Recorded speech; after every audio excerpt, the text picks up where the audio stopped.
ఎన్నికల ప్రచారంలో భాగంగా మానాలలోని పలు తాండాలలో మంత్రి వేముల ప్రశాంత్ రెడ్డి ఎన్నికల ప్రచారం నిర్వహించారు. ఈ సందర్భంగా ఆయనకు ఘన స్వాగతం పలికారు.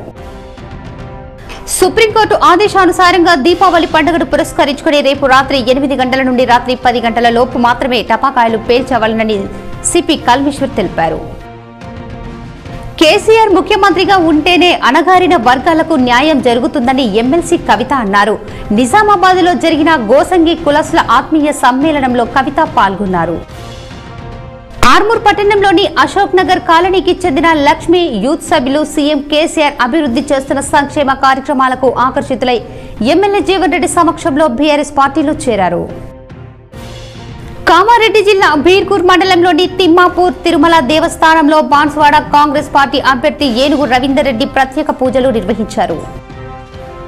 కామారెడ్డి జిల్లా బాన్స్వాడ మండలం కొల్లూరు నాగారం గ్రామాలలో బాన్స్వాడ నియోజకవర్గ బీఆర్ఎస్ పార్టీ అభ్యర్థి పోచారం శ్రీనివాస్ రెడ్డి ఆయన తనయుడు డీసీజీబీ చైర్మన్ పోచారం భాస్కర్ రెడ్డి ప్రచారం నిర్వహించారు.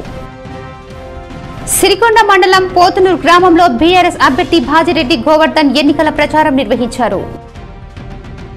బీసీల సీట్లను కోట్లకు అమ్ముకొని అగ్రవర్ణాలకు కాంగ్రెస్ పార్టీ టికెట్లను కట్టబెట్టిందని బీఆర్ఎస్ ఎమ్మెల్సీ కల్వకుంట్ల కవిత ఆగ్రహం వ్యక్తం చేశారు. నగరంలోని 41, 42 డివిజన్లలో BRS party NRI global coordinator Mahesh Bigala ఎన్నికల ప్రచారం చేశారు. Nizamabad urban MLA BRS party MLA అభ్యర్థి గణేష్ బిగల 8, 27వ వార్డు డివిజన్లలోని సీతారాం నగర్, సాయినగర్, ఆనంద్ నగర్, మేదరి బస్తీ, రేణుకా నగర్ కి ఇంటింటికి తిరుగుతూ ఎన్నికల ప్రచారాన్ని నిర్వహించారు. దర్పల్లి మండలం మైలార గ్రామానికి చెందిన కాంగ్రెస్, బీజేపీ పార్టీల యువకులు 100 మంది రూరల్ ఎమ్మెల్యే భాజిరెడ్డి సమక్షంలో బీఆర్ఎస్ పార్టీలో చేరారు.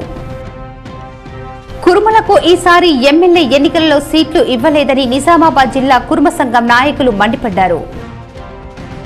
దర్పల్లి మండల కేంద్రంలో దర్పల్లి, సిరికొండ మండల రైతులకు సీఐ సైదా రోడ్లపై ఆరబెడుతున్న వరి రైతులకు అవగాహన కల్పించారు.